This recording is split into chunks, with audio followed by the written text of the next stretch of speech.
wonder what your Saturday morning routine is. If you're a newspaper reader, maybe you pop down to the shops, the newsagents, and you pick up your favourite newspaper, you come back home, you make your coffee, and you settle down and you read through it all. Do you start at the front page with whatever's on top? I'm recording this on Saturday. Sunak's wife will pay UK taxes to save his career. Or maybe you flip to the back and you start with the sport. Well, because it's the Saturday papers, the sport's in a different section. Grand National today, so that'll dominate all the newspapers as well. Maybe you go for the crosswords. Maybe you love the crossword and you can solve the Times cryptic crossword. This one looks particularly devious today.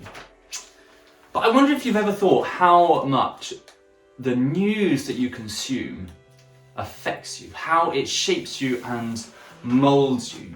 In the same way that newspapers have a bias, everything that we engage with has a bias. The Guardian, famously slightly left-leaning, the Telegraph, right-leaning, the Daily Mail, perhaps even more so.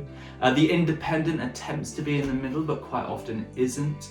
I wonder where you get your news from, and if you've ever thought about how it affects how you engage with the world around you, how it affects how you see the world, the atrocities that are going on in Ukraine perhaps, what's going on with Sunak and whether his wife should pay British tax or not, depends on who you listen to and allow to form and shape your thinking about it.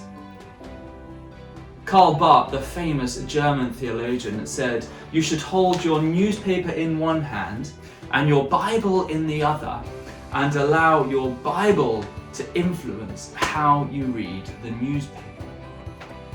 We should be formed primarily by reading the scriptures, which contain the Gospels, which means good news. Good news. This often just contains news. Interesting news, sad news, sometimes happy news. But I wonder if we could ever really describe it as good news. Whereas the Gospels, the story of Jesus being born, living, dying and rising again for us, is always good news, and it should influence how we read this. When we think about the situation in Ukraine, we know that God is on the side of peace and justice, and he will judge those who persecute, those who kill, those who commit war crimes. We know that because we read it in the Bible. When it comes to paying taxes or not, we read Jesus saying we should render to Caesar's that which is Caesar's and render to God that which is God's.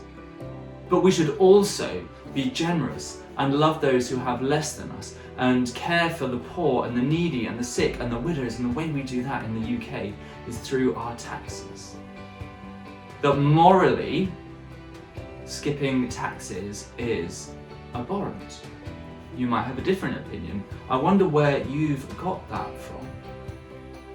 But ultimately, we should allow our Bible to influence how we read the newspaper.